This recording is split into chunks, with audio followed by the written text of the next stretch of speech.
toutes les émotions. On n'a pas à les juger en fait. Est-ce qu'elle est bien, est-ce qu'elle est pas bien, est-ce qu'elle est positive ou est-ce qu'elle est négative? On va plutôt réfléchir autrement. On va dire est-ce qu'elle est appropriée ou pas? Est-ce qu'elle est adaptée ou pas au contexte? Parce que si on juge cette émotion, forcément on rentre dans un processus de refoulement où on va ne pas l'exprimer et surtout ne pas écouter le message de cette émotion parce que émotion ça veut dire mouvement. AVS avec Philippe Robichon.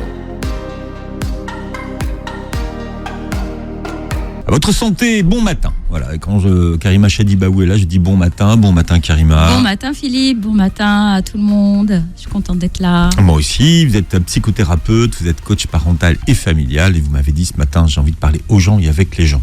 Oui. Elle est au taquet, moi je vous dis, Karima, aujourd'hui. On va parler d'un sujet qui est à la mode. Alors, parce qu'il y a beaucoup de livres qui sortent. Il y a des modes, il y a des thématiques qui sortent un petit peu dans les maisons d'édition.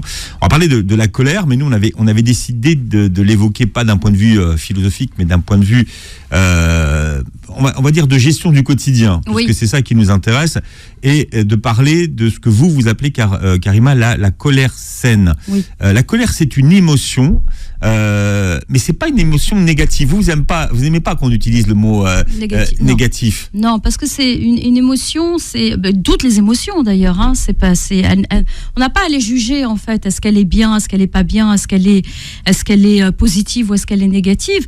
On va plutôt réfléchir autrement. C'est-à-dire qu'on va dire est-ce qu'elle est appropriée ou pas? Est-ce qu'elle est adaptée ou pas au contexte?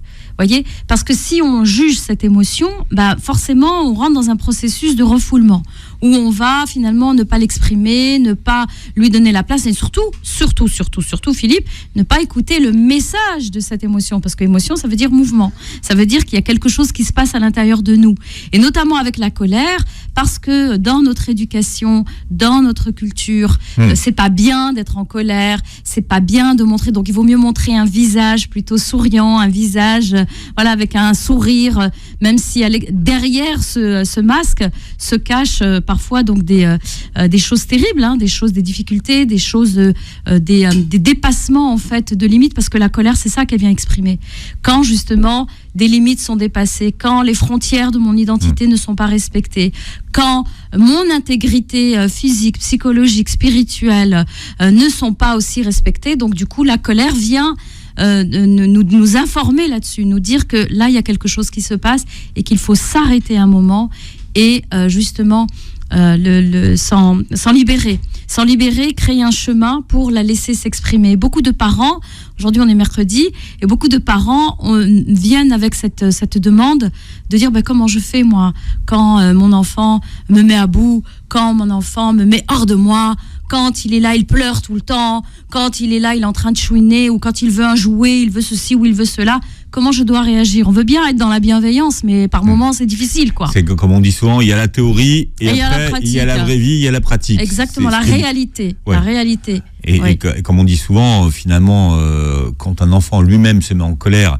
c'est un peu la honte pour les parents qui se disent je suis un mauvais parent, il m'affiche. Oui. Et quand on est face à la colère d'un ado, pas toujours facile. Pas toujours facile parce que l'ado va utiliser un outil qui est la provocation pour nous mettre hors de nous, parce qu'il veut réclamer quelque chose, ou des droits, ou il veut dépasser un petit peu, élargir son territoire d'action, son champ d'action, et donc acquérir de nouvelles compétences aussi psychosociales. Donc il va le faire la manière qui est disponible à ce moment-là, qui est celle de la provocation, celle de la rébellion, d'accord, celle de la revanche aussi parfois. Et donc du coup ça nous demande, nous en tant que parents, d'être vraiment compétents à ce niveau-là et d'être vraiment à l'écoute de ce qui se passe chez l'enfant et aussi en nous, parce que souvent avec la colère, qu'est-ce qui se passe? Qu'est-ce qui fait que c'est difficile de gérer la colère et d'en faire une colère saine?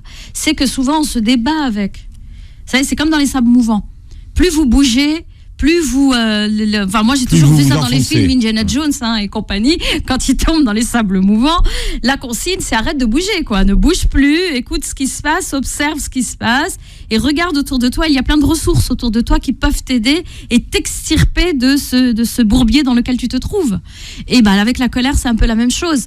On essaye, on est en train de gesticuler. C'est de la gesticulation qui peut se transformer en agressivité, qui se transforme malheureusement très, très souvent en agressivité et qui se se transforme aussi parfois en violence. Là, avant de commencer avec Kim, avant de commencer l'émission, de parler de être violent. La colère souvent est associée à la violence, parce que c'est vrai que c'est une émotion qui est très forte. Parce qu'on a la colère et on a son expression. Oui, exactement. Il y a deux choses. Absolument. Et là, ce dont on est en train de parler, c'est de l'expression de la colère, la crise de colère finalement. C'est ça, exactement. C'est ne pas confondre la colère, c'est sain.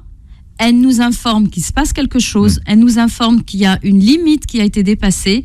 Elle nous informe que nos frontières identitaires ou nos frontières au niveau de notre territoire, notre champ d'action a été soit violé, soit quelque chose qui s'est introduit, une intrusion. Et donc, c'est ma manière d'exprimer mon désaccord. C'est ma manière de dire non. Quand je dis non, c'est un non. Et ce non, il doit être ferme. Il doit être clair, d'accord ? Parce que souvent, derrière le non, vous savez que tous les débats qu'on a pu avoir sur le consentement et tout ça, vous savez, en ce moment, c'est très à la mode, où on dépasse à quel moment, c'est quoi, il y a quoi derrière le non ? Est-ce qu'il y a quelque chose derrière un non ou pas ?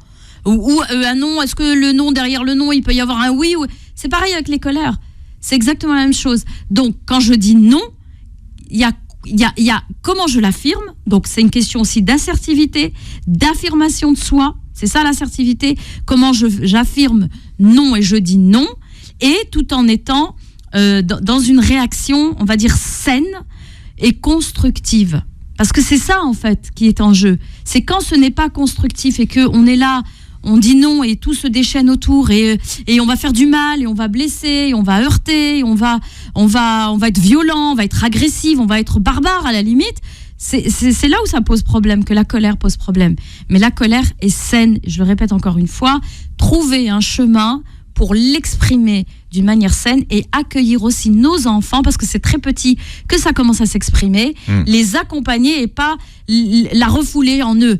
Parce que quand vous refusez à votre enfant d'exprimer un non, d'exprimer son désaccord par rapport à une situation, si vous lui montrez comment il doit le faire et comment il peut le faire d'une manière saine, appropriée et écologique. Ça veut dire quoi, écologique ?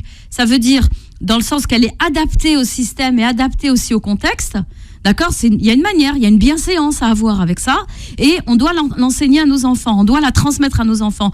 Si vous ne l'autorisez pas et vous ne lui apprenez pas, ça peut donner des dégâts plus tard à l'âge adulte. À l'adolescence, on n'en parle pas, mais à l'âge adulte aussi, c'est une personne qui ne saura pas finalement qui elle est, et ne saura pas ce qui est bon pour elle ou ce qui n'est pas bon pour elle. C'est-à-dire que la façon dont qu'on a de se mettre en colère, elle s'apprend et elle s'acquiert à l'enfance. Ah oui, absolument, absolument. Et plus tôt elle s'acquiert, de dire vraiment mettre des mots dessus, sur des réactions. On va aider aussi, parce que dans les émotions, donc la colère fait partie des émotions primaires, les émotions de base. L'émotion de la colère, c'est une énergie qui est très haute, qui est très puissante. Alors, on a eu cette discussion hier. Elle se situe où, l'énergie de la colère ? Est-ce que vous pouvez la définir, cette énergie de la colère ? Alors, l'énergie de la colère, c'est quelque chose qui, dans le corps déjà. Donc, on va l'exprimer. Elle est où ? Dans le corps, elle est au niveau du plexus solaire. Vous savez, on parle de tripes souvent. Vous la situez là ou Oui, exact. Un tout petit peu plus haut. C'est au niveau de l'estomac, en fait. Au niveau de l'estomac, et elle circule en fait entre le nombril, voyez, le nombril et le plexus solaire ici, et qu'elle va venir ici au niveau de la poitrine. Vous savez, quand vous dites non, comme ça, vous savez, le non, comme ça, qui sort de là, de non, un vrai non. Alors moi, je fais plein d'exercices avec les... Bien, là, celui-là est bien. Là, vous le tenez. Ah là là, moi je savais, Philippe, le matin je suis en énergie très très haute, parce que moi je suis d'un tempérament colérique, mon tempérament prend sa source dans la colère. Oui. Ça ne veut pas dire que je suis en colère tout le temps, ça veut simplement dire que je suis souvent en énergie très haute. Vous voyez, donc j'ai besoin que les choses se fassent vite.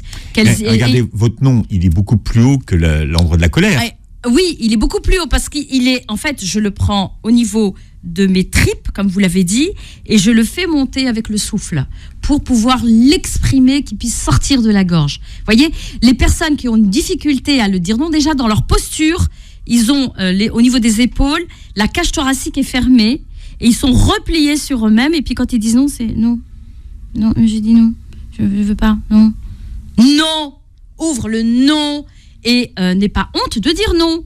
Je veux dire, il n'y a pas quand vous accompagnez l'enfant et que vous lui dites voilà ceci, que vous lui dites un non ferme et définitive sur quelque chose, il ne va pas chercher derrière une justification ou une explication. Quand c'est non, c'est non.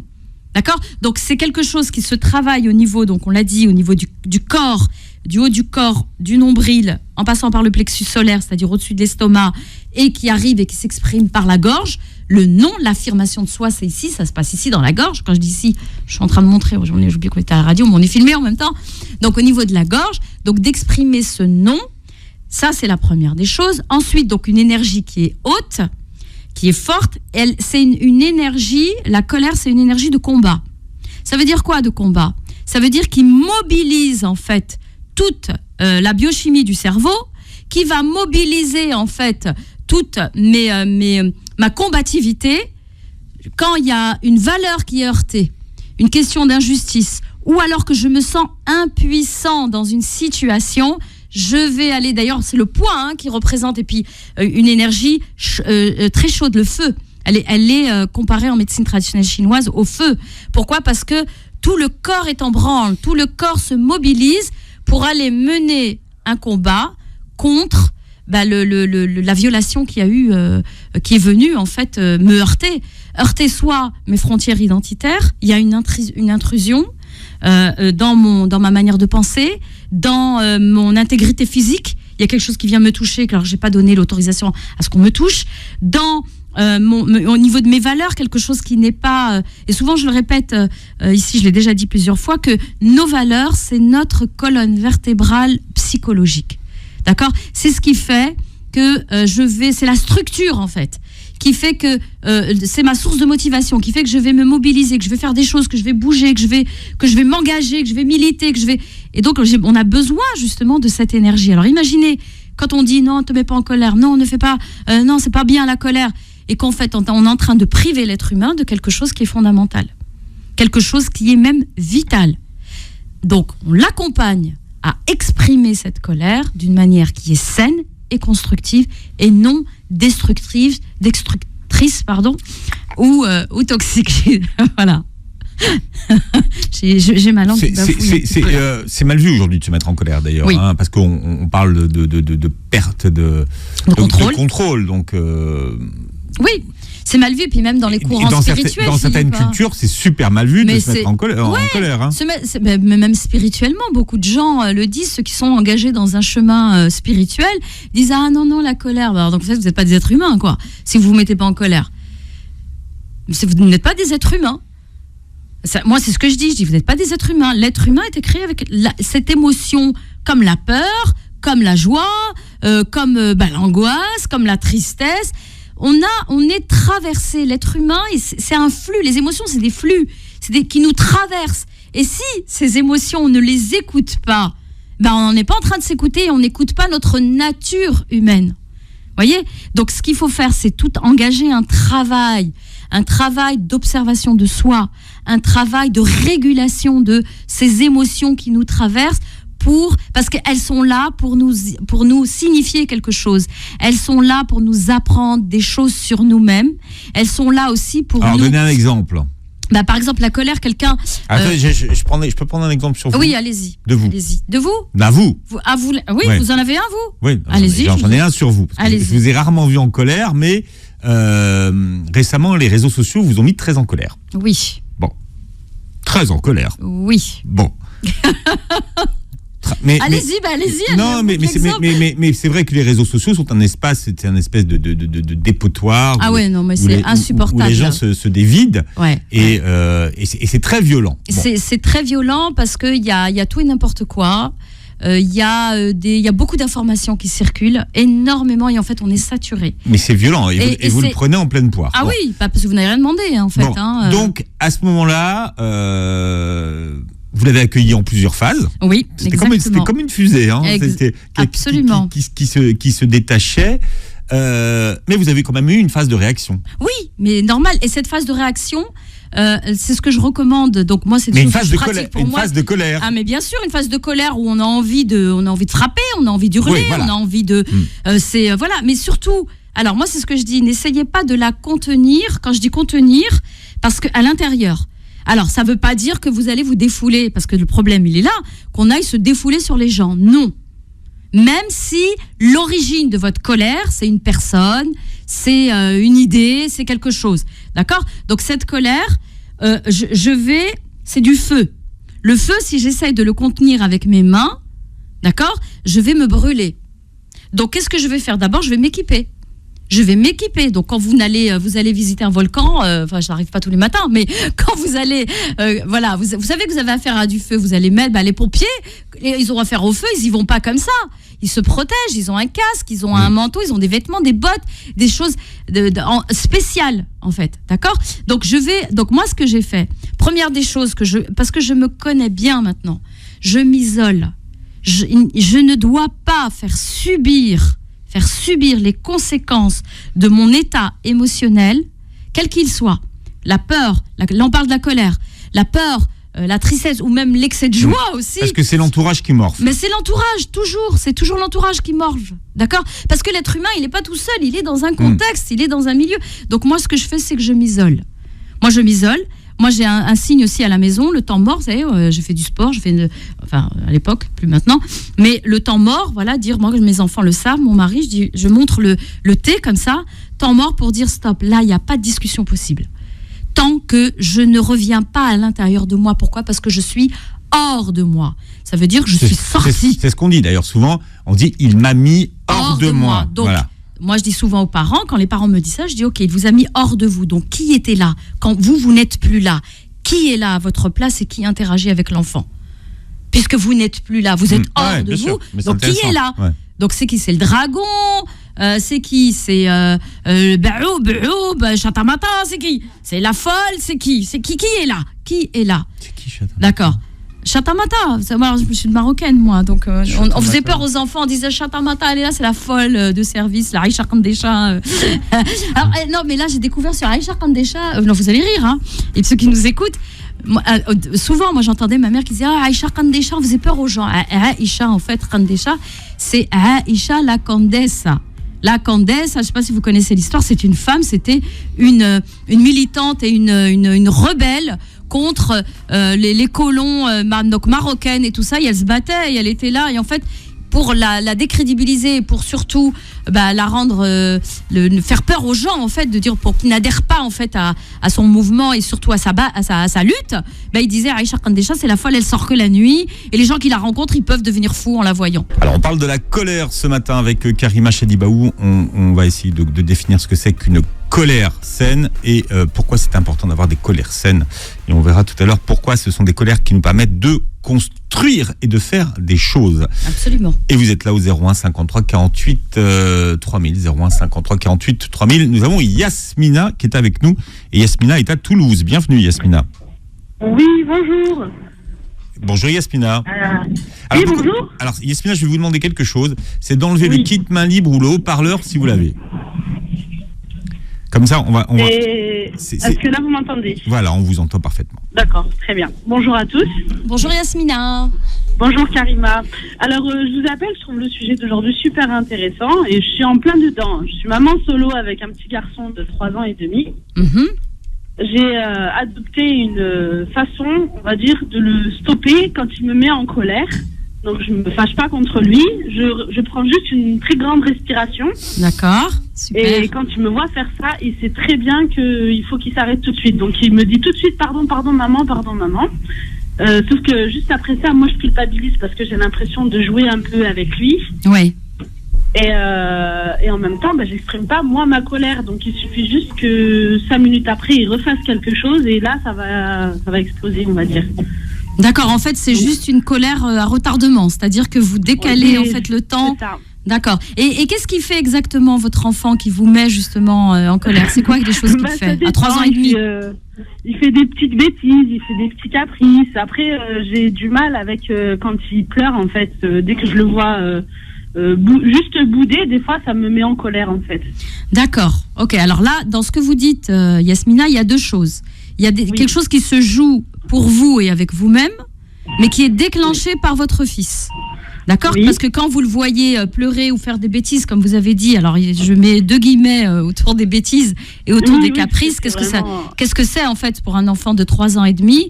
Est-ce qu'il est en train d'explorer son territoire ? Est-ce qu'il est en train de tester en fait si maman est fiable ou pas ? C'est-à-dire est-ce que je peux... Parce que souvent c'est ce qui déclenche notre colère. Hein.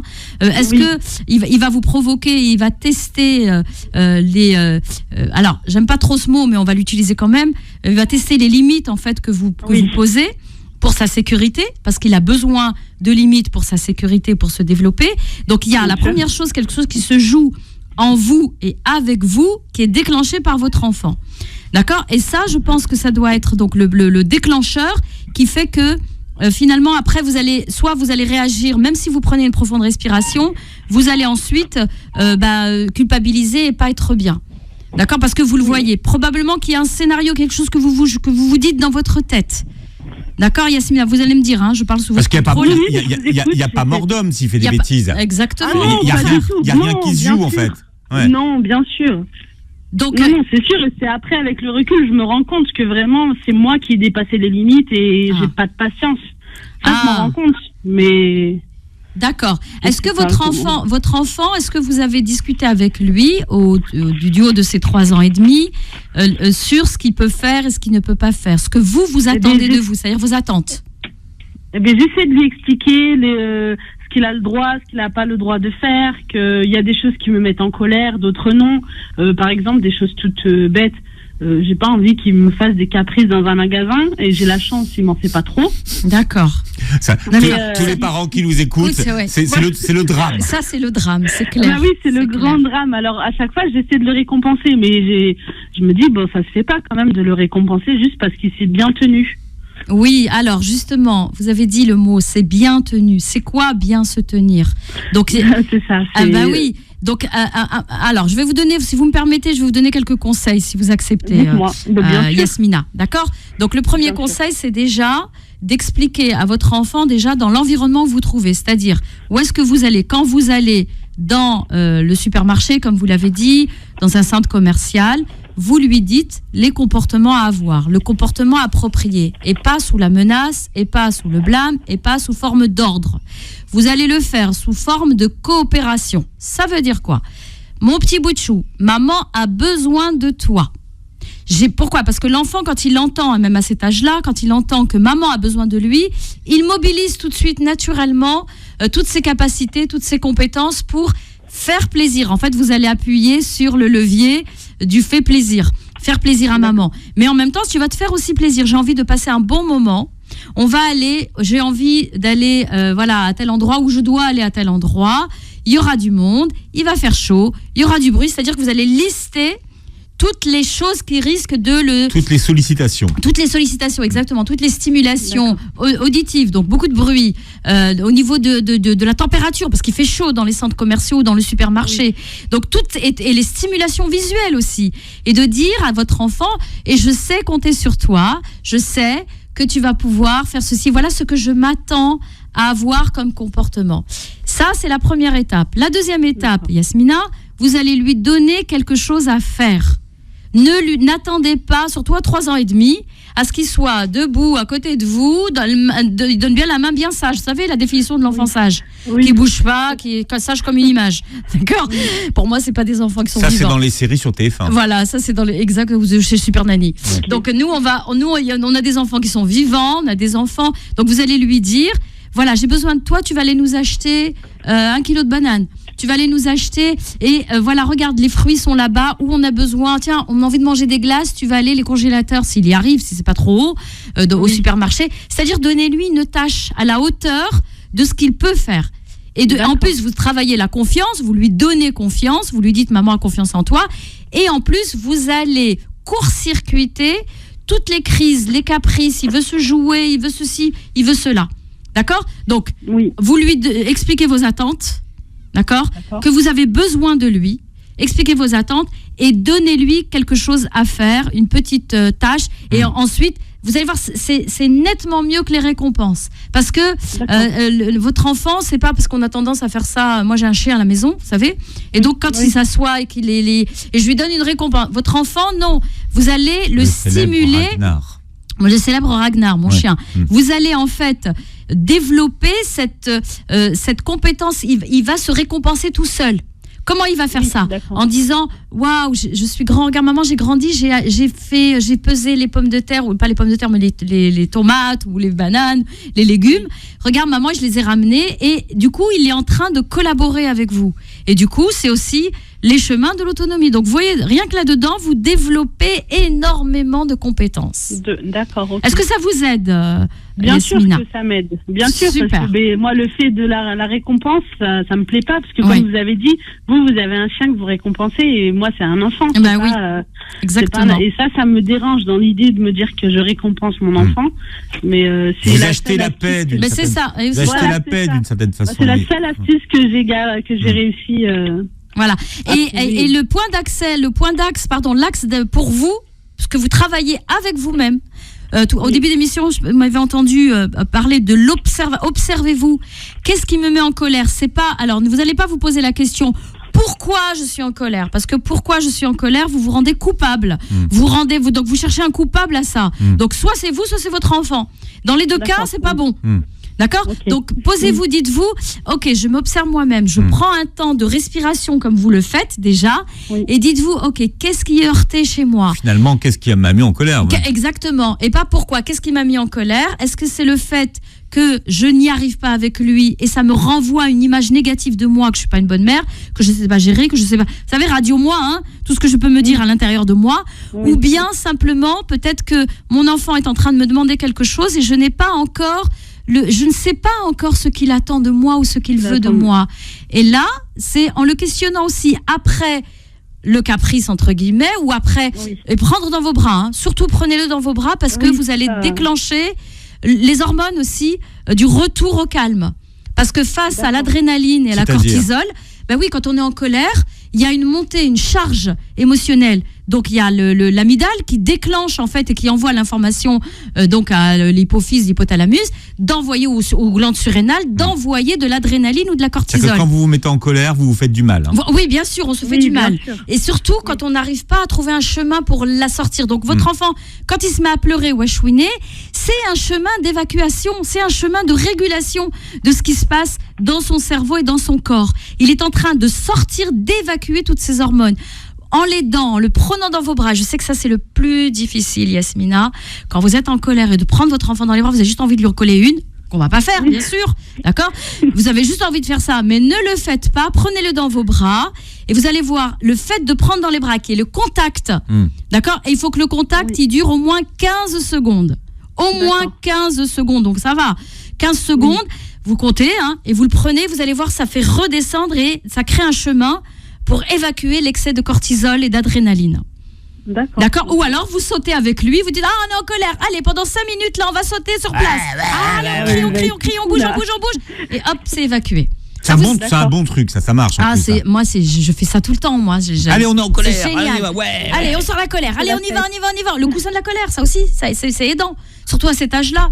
Ou alors, moi, ce que je fais aussi, je prends un papier, une feuille rouge qui représente la colère, une grande feuille A3 rouge, je la pose au sol et je dis maintenant, tu as le droit d'exprimer toute ta colère sur cette feuille. Allez, tu montes sur cette feuille et tu sautes et tu exprimes. Tu peux dire, il peut même dire des gros mots à ce moment-là. Moi, je l'autorise. Ok, d'accord. Juste sur cette feuille. Mais une fois qu'il sort de cette feuille, on va mettre une autre feuille bleue ou grise pour amener en fait le changement. Il dit là maintenant on respire un grand coup. Ça y est, la colère elle est sur la feuille là-bas, on l'a déchargée. Après c'est les voisins qui disent que vous n'allez pas bien, mais c'est pas très grave. Non, ça c'est pas grave. Ça c'est un autre problème. Oui, se libérer du regard des autres. Ils sont en train de sauter sur une feuille rouge, mais ça va bien. Okay. Ça vous aide, Yasmina? Bien sûr que ça m'aide, bien Super. sûr. Il y a plein de conseils et plein de réponses que j'espère que je pourrai appliquer. Bon, il s'appelle comment votre petit bonhomme? Il s'appelle Mohamed. Bon, Mohamed, on fait un gros bisou à Mohamed. Voilà. Il est à l'école, donc gros bisous à lui. Voilà. Et à vous aussi. Et bonne journée de boulot à maman. Ouais, bonne journée de Merci, boulot. c'est gentil. Bonne journée à vous aussi. Merci Yasmina, au revoir. Merci beaucoup, Au revoir. La scène colère ce matin, et on en parle avec Karima Chadibaou qui est avec nous. Vous êtes là au 01 53 48 3000, vous posez vos questions à Karima et on a Leïla qui est avec nous. Leïla, bonjour et bienvenue. Bonjour Philippe, bonjour Karima. Bonjour Leïla, bienvenue. Le coucou Hakim, merci. Hakim qui est là avec nous aussi. Très bien. En fait, je vous appelle parce que je suis maman de 2 enfants. Donc, j'ai un garçon de 5 ans et j'ai une fille de 3 ans. Et avec la fille, c'est très, très dur. Bon, je sais que c'est un petit peu de ma faute parce que je suis très fusionnelle avec elle. Donc, je cède un petit peu à ses caprices. D'accord. Voilà. Et souvent, avec mon mari, il me dit oui, mais c'est de ta faute parce que c'est toi qui cède trop. Et donc, c'est une fille qui va beaucoup chouiner. Quand elle a envie de quelque chose, elle fait tout pour l'avoir. Et en fait, au bout d'un moment, quand on est fatigué, en plus, je suis une maman qui fait, par exemple, du télétravail. Donc, quand elle sort de l'école, je suis obligée de... par exemple, si elle demande le téléphone alors que je suis en réunion, je vais lui donner pour avoir la paix. Alors que mon mari me dit, mais non, il faut pas, sinon elle prend de mauvaises habitudes. Donc, si je peux avoir un conseil sur comment je devrais me comporter avec elle. D'accord. Alors, voilà. Leïla, déjà, avant de me dire comment vous devriez, alors, vous savez, nous, on n'est pas dans le devoir, on est dans le vouloir. C'est-à-dire comment vous pouvez faire. Déjà, vous, comment vous voulez être avec elle, déjà. On part de ce que vous avez envie, comment vous voulez être avec votre fille. Vous avez dit que vous étiez fusionnelle, vous avez dit que des fois, de ce que dit votre mari, que c'est certaines limites que vous vous laissez faire, en fait, un peu manipulé par votre fille. Voilà, exactement. C'est un peu ça. Par exemple, elle va enlever un jouet à son frère. D'accord. Comme son frère, il est plus gentil, le garçon, je vais lui dire, vas-y mon fils, toi, t'es adorable, donne-lui. Alors que je sais que normalement, je devrais pas faire ça. C'est à lui, elle n'a pas à lui enlever. D'accord. Elle a quel âge? Rappelez-moi l'âge de votre fille. 3 ans, oui. Donc elle est à l'âge d'apprendre en fait à partager. Vous savez quand. Et elle a un très fort caractère. Oui, c'est bien. Mais est-ce qu'elle est plus forte que son frère physiquement ou pas? Oui. Physiquement, non. Mais côté caractère, oui. D'accord. Le garçon, il est plus, on va dire, souple. Mais elle, non. D'accord. Du tout. Donc votre fille, elle a un caractère affirmé. Déjà, vous allez changer votre point de vue sur elle.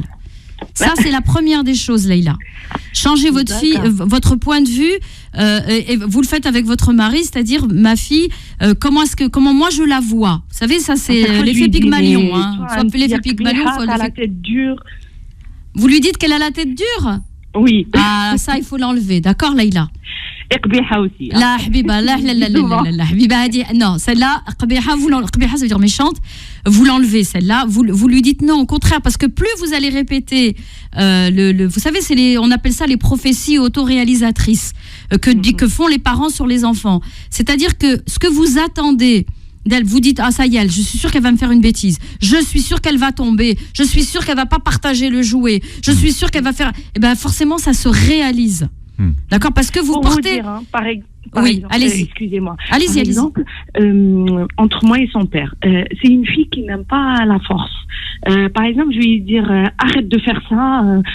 Par exemple, si elle fait des bêtises, je vais lui dire oui, arrête de faire ça.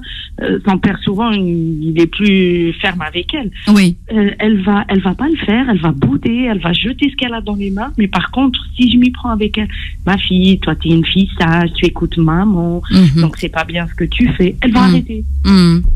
D'accord.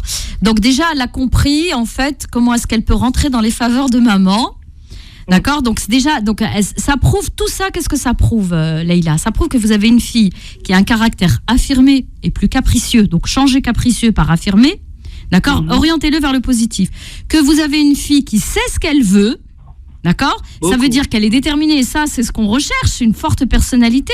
On veut pas. Vous voulez que votre fille soit un tigre ou un mouton? Faut pas casser sa personnalité. Exactement, ne la cassez pas. Sa mère, elle est comme ça. Donc. Voilà, ne la cassez pas. Au contraire, dites-lui, waouh, je vois qu'au-dessus de tes 3 ans et demi, tu sais déjà ce que tu veux, mais c'est magnifique. Ok, maintenant, avec toi, ce que tu veux et ce que attend maman, on va voir si les deux coïncident.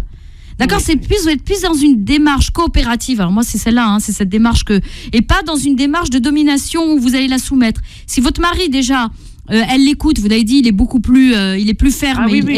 Donc lui, laissez-le, c'est son truc à lui, d'accord. Laissez-le. Vous allez travailler ça, c'est-à-dire ces aptitudes et ces attitudes qu'elle a déjà naturellement. Au lieu de les casser, comme l'a dit Philippe, au lieu de les refouler, parce qu'ils vont sortir à un moment donné. Donc, si c'est pas à la maison, ce sera à l'école. Si c'est pas à l'école, ce sera avec ses amis. D'accord? Parce que c'est sa nature. Donc, ne cassez pas sa nature. accompagnez-la. Vous voyez, c'est comme une plante. Vous voyez la plante quand vous voulez qu'elle s'élève plutôt, ou quand elle est trop élevée et que vous voulez qu'elle s'élargisse. Je fais un peu de jardinage. Vous allez mettre des tuteurs, c'est-à-dire l'accompagner pour qu'elle puisse s'épanouir. Donc, changez le point de vue que vous avez sur votre fille, ça c'est le premier. Le deuxième, c'est que vous allez aussi vous entraîner. Vous entraîner à affirmer ce que vous voulez. D'accord ? Pour que vous évitez de tomber dans le chantage affectif, parce que vous avez dit que vous étiez fusionnel avec votre fille. Donc, est-ce que vous avez peur de perdre l'amour de votre fille ? C'est votre unique fille ? Non, du tout. Il n'y a pas de ça. Non, c'est parce que je suis fille unique et du coup, j'ai toujours voulu avoir une sœur. Donc, je pense que le fait d'avoir eu une fille, pour moi, elle représente tout. Voilà. Qui en plus a votre caractère, hein, vous l'avez dit. Vous l'avez dit. Exactement. Donc c'est un mini-moi. Bah oui. Donc vous voyez c'est en mini-mi, elle. Oui. Ouais. Exactement. Et dites-moi, Leïla, vous étiez comment à son âge ? En fait, quand mon papa la voit, il me dit, elle était comme toi, hein, parce que j'ai eu 3 frères, donc entre garçons, une seule fille cherche toujours à s'imposer, hein, donc. Oui. Oui. Voilà. Donc dans ce cas-là, déjà, vous pouvez aussi poser la question à votre père ou à votre mère, leur demander comment il faisait avec vous justement. C'était puisqu'il vous voit en elle, il dit elle est comme toi. Comment est-ce qu'elle Vous savez, pour vous dire, j'ai vécu en Algérie, je suis née là-bas. Oui. Et c'est pas du tout la même éducation. Mon père, quand il ouvrait les grands yeux, on s'arrêtait tout de suite. D'accord. Les générations de maintenant, c'est plus le cas. Oui, c'est la question de l'autorité en fait. Oui. Exactement, c'est plus le cas. Donc nous, 19h, on dînait, le papa nous regardait, allez hop, tout le monde au lit, c'était ça. D'accord. Donc je vais vous par rapport à ça, par rapport à développer aussi l'autorité avec votre fille sans la casser, sans la brimer, sans être violente avec elle, vous allez donc lui donner déjà quand vous allez la voir d'une autre manière, vous allez lui proposer une autre manière de se voir. C'est-à-dire que vous allez vous la libérer des étiquettes que vous avez déjà posées sur elle. Ensuite, vous allez exprimer vos attentes, comme ce que j'ai dit tout à l'heure à la dame avant, à Yasmina. Donc, dites-lui vraiment les attentes, ce que vous attendez d'elle, que vous savez qu'elle est capable de partager les jouets et que c'est sûr qu'elle aura encore envie de garder, qu'elle veut pas et qu'elle veut arracher le jouet à son frère ou quoi que ce soit. C'est-à-dire vous lui montrez une autre manière de faire. D'accord ? Alors souvent les parents ici, quand les enfants arrachent les choses, ils font la même chose. Ils disent tu vois, c'est pas agréable, hein. Non, ça marche pas. Je lui parle, hein. Mais comme vous savez, Karima, des fois on est fatigué. Oui. Du coup, voilà, expliquer et parler. Quand on le fait une fois et que ça n'écoute pas, au bout d'un moment, on est au bout de nos forces et après ça sera, vas-y, va dans ta chambre. D'accord. Donc ça veut dire quoi ici, Leïla ? Ça veut dire qu'il faut que vous choisissiez vos batailles. Ne soyez pas sur tous les fronts. Choisissez, dites-vous, cette semaine, je vais travailler que ça avec elle. Une seule chose. D'accord ? Vous la travaillez, le reste, vous regardez pas, vous réglerez ça plus tard. C'est-à-dire, donnez-vous des challenges chaque semaine, un défi, je vais travailler ça avec elle. Et travaillez-le quand c'est le bon moment pour vous. Genre, quand vous êtes fatigué, ça sert à rien de vouloir faire de la bienveillance quand on est fatigué, qu'on a juste envie de débrancher la tête et le cœur et de se reposer. Donc ça veut dire qu'il faut aussi vous écouter. Donc vous choisissez vos batailles, choisissez le moment, d'accord ? Et montrez à votre fille, écrivez vos attentes, c'est-à-dire avec à 3 ans et demi, vous allez sur Internet, il y a des pictogrammes, des choses de ce que vous attendez d'elle. Donnez-lui 5 choses, par exemple, qu'elle doit faire dans la journée et sur lesquelles vous allez l'exprimer et c'est-à-dire que vous allez le discuter avec elle. C'est-à-dire que vous le co-construisez avec elle. Elle le sait, hein. Mais même si elle le sait, Leïla, éduquer, c'est répéter. Éduquer, c'est répéter. Ça. Donc ça, vous allez répéter jusqu'à ce que ça rentre. Elle me dit des fois, t'as vu maman, j'ai été sage aujourd'hui. Donc je me dis, elle sait très bien ce qu'elle veut. Oui, et dites-lui, et toi, qu'est-ce que tu en penses ? C'est-à-dire, renvoyez-lui à chaque fois vers elle. Je la tire vers le positif, je lui dis très bien, t'as vu, t'as été gentille, maman elle était contente, je t'ai pas grondé, je t'ai pas crié, donc c'est très bien. J'essaye de parler. Voilà. D'accord, alors vous allez pas le formuler en négatif, Leïla, mais formuler en positif. Au lieu de dire je t'ai pas grondé, vous allez plutôt dire on a passé un bon moment. C'est-à-dire si vous dites je t'ai pas grondé, t'as été gentille, parce que vous êtes toujours dans l'évaluatif. C'est quoi l'évaluatif ? C'est-à-dire c'est bien, c'est pas bien. Vous êtes dans un jugement. Dites plutôt aujourd'hui, tu as vu, on a passé un bon moment. J'ai passé un bon moment. Qu'est-ce que tu en penses? Comment ça a été et votre fille va le relever elle-même et vous êtes en train en fait de lui transmettre aussi l'esprit critique. C'est quoi l'esprit critique? C'est-à-dire qu'elle est capable d'évaluer et de voir à quel moment c'est OK, à quel moment c'est pas OK. Dans quel contexte c'est approprié, dans quel contexte c'est pas approprié.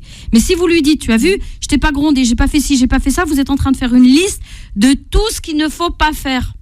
Et de tout ce qui est négatif. Donc du coup, l'esprit va se focaliser que sur le négatif.